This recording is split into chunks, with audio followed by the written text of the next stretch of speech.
It's about 5 minutes after 10 o'clock. Is that right, Robin? Oh, my goodness. Yes. Oh, my goodness. If you're from a bigger city and you moved here to a little locality, you probably say, thank goodness I'm away from all the crime, finally. Then you open up the newspaper. Oh, no, we got it here, too? Oh, I know what I'll do. After I turn 55, I'm going to go to one of these little gated communities. There's no way there's crime in there. Now I read a book, Robin. Shady place. Yeah. You can't escape it. Crime is everywhere. No. It's actually a funny book, too. David A. Byrne's been with us before. He is got many, many different ways that he uses his talent of writing screenplays. He was a finalist in the Launchpad Manuscript Competition. He doesn't like it when different foods touch his plate. That's right. Or when people are mean to animals. Oh, did you hear that story about the meatballs with the fish hooks in them? That's awful. At the dog park? Awful. And he writes comic books as well. His new book is called Shady Place, and he's got a book signing happening this Sunday in the Villages at Sumter Landing, which, by the way, has crime too, at the Barnes & Noble bookstore. Good morning, David. How are you? Good. How are you? I'm okay. Where are you? Where are you calling from? Actually, right now I'm in Temple Terrace, but I live over in the Daytona area. Oh, okay. And are you familiar with the Villages? I was just picking on, by the way. I love the Villages. I just thought it'd be fun to say that. Yeah, I mean, I'm not as familiar with the Villages, but I do know a lot about 55 and up. We've got a handful over in the Daytona area. My parents live in one. My grandmother lived in one. Is she gone? You say she lived? She lives in one. Oh, lives presently? Yes. No, she did. She lived. She passed a couple of years ago. Oh, sorry. Oh, okay. And thank you. I'm sorry for that. So tell me about the story in Shady Place. Well, basically, a retired cop from up north, his kids convince him to move to 55 up in Florida, where he finds out his neighbor is the mob boss who chased his whole career. And reluctantly, they team up to solve some murders that are happening in the neighborhood. Wow. Oh, my God. Are you on a speakerphone, by the way? That's pretty fun. David? I'm sorry? Are you on a speakerphone? I took it off, and I'm still hearing a little reverb there. Okay. Sounds okay now. I think it was breaking up a little bit. And so did the book stem from your experience with the 55 and up communities? It stemmed more from the idea, but then it came from, a cop moves into the guy he chased his whole career, and then seeing a lot of the things that happen in 55 and up, I just said, well, that's the perfect location. And, everyone hears the stories from the Villages. Yes, isn't that something? That you wouldn't think that a community that small would make such news. No, I'm teasing. It's not small at all. It was small when it first started, though. Remember? When Yeah, it was a trailer park. It was it was a little trailer park. Yeah, but it's huge now. It is huge. And Sumter Landing, where you going? It's really a beautiful area, by the way. It's really nice, and we've had quite a few authors actually who have done book signings down there. So obviously, somebody at that bookstore is doing their job, getting some great authors to show up and meet their readers.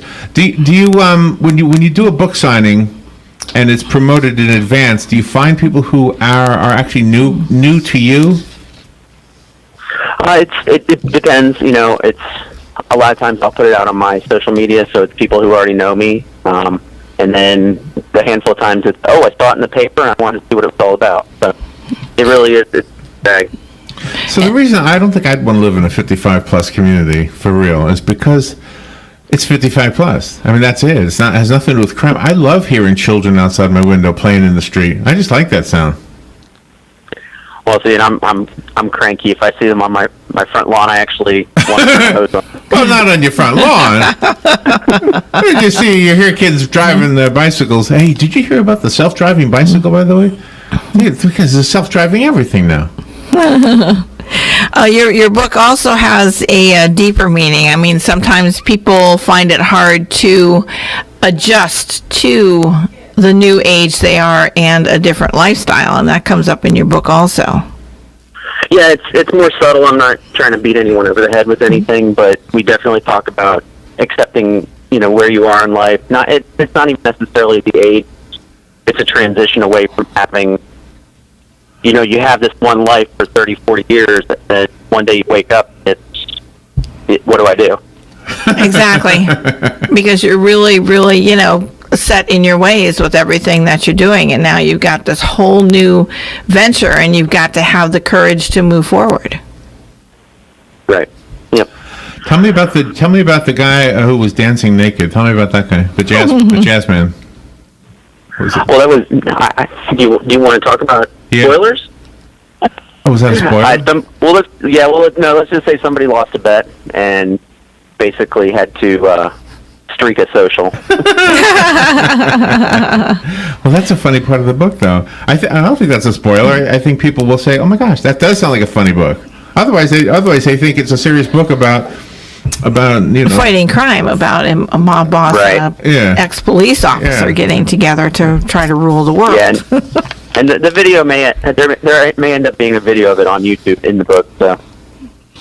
Oh, really? Do you find yourself further embarrassment?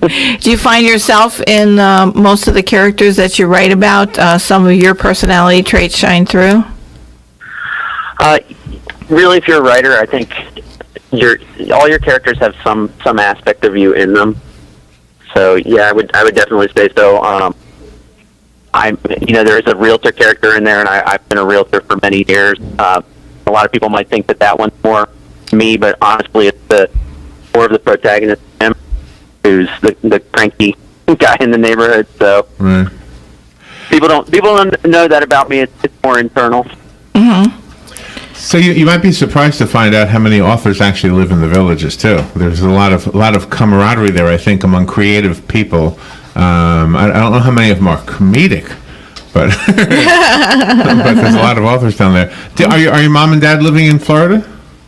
Yes, they're in the Daytona area as well. Oh, okay. And are they in a place like this? Not like this, as in the book. But 55 plus. Yeah, one of those. They are. So I get some stories from them, silly things that happen. How long did they live in Germany before they came back to the United States? And does some of your scenarios reflect some of those times? Not really. They were in the Air Force. That's actually where they met, and in Germany for 4 years of my life. And then we came back to the States when I was about 5 years old. Apparently, I was fluent in German and tried to speak to me in German when we got back. And Oh, really? this is a quote. When they spoke to me, I said, "We don't speak that tongue anymore." Oh my gosh! Oh, no. Oh my gosh! Well, that makes a lot of sense. Shady Place. But I wish I still had it. I think you'd get it back if you were immersed in the culture. I think it'd come back to you. Shady Place is the book. It's a fictional comedy novel with a mystery element. David Byrne's book signing will be this coming, right? Yes. Or next? This. Yes, the 12th. It's coming Sunday. 12th. Yeah. Oh, wow. It's already almost the 12th. Okay. Yeah. At the Barnes & Noble bookstore located at 1055 Old Camp Road in Lake Sumter Landing. For most people, you already know where Barnes & Noble is in the villages. But those who don't, that's the address, 1055 Old Camp Road. And go meet David Byrne. That'll be, from 1 till 4 on Yes. Sunday? Correct. Okay. You have a website? I found the book, by the way, on Amazon. Oh, and you sent us a book. Let me give the book away that you sent us. If you'd like the book Shady Place, call me right now. I'll leave it for you on Patsy's desk. You can come pick it up, and the rest of us have to go buy it. I did find it on Amazon, by the way. Has great reviews, by the way. Yeah. Oh, and what was it? Number 45. I saw it number 45 on the list. That's pretty good. That's pretty amazing. Yeah, those fluctuate. I think it's come back down a bit. It's a very, very fun read, and I really do enjoy it. And you do have some twists in there that I really like. It is not predictable at all. Well, good, and we tried to tie up all the loose ends at the end, too. Did a good job. Let me take a phone call and give the book away. I love these computers. Good morning. You've got the book. Who's this? Oh, great, Dolores. Dolores. Okay, Dolores, you've got the book. It'll be waiting for you. Thank you. You're welcome. There you go. And go meet David on Sunday. He'll be down in the villages signing books. Yep, 1 o'clock. Tell her to bring it over, and I'll sign it for her. Bring it over. Nice. Dolores. David, thank you for being on the air with us. If you're ever close enough to come into the studio for one of these interviews, we'd love to have you in the studio. Okay, well, I'm shooting for a sequel early next year, so maybe when that comes out, I'll bring you one and we can sit down. All right. Oh, nice. That'd be wonderful. The sound will be a little bit better. David, thank you for being on the air, and be careful driving to the villages, and then don't mess with the mafia. All right. Thank you. All right. Let me push a button. We will take a little break. Be right back. Hi, this is JP from Penn Flooring here in Ocala. I would like to invite you to come in and visit our spacious showroom where we have solutions for every style and budget. From wall-to-wall carpet to hardwood floors and tiles, we have an unsurpassed selection of flooring. At Penn Flooring, we've provided quality customer service with a family touch for over 25 years. Visit our website at pennflooring.com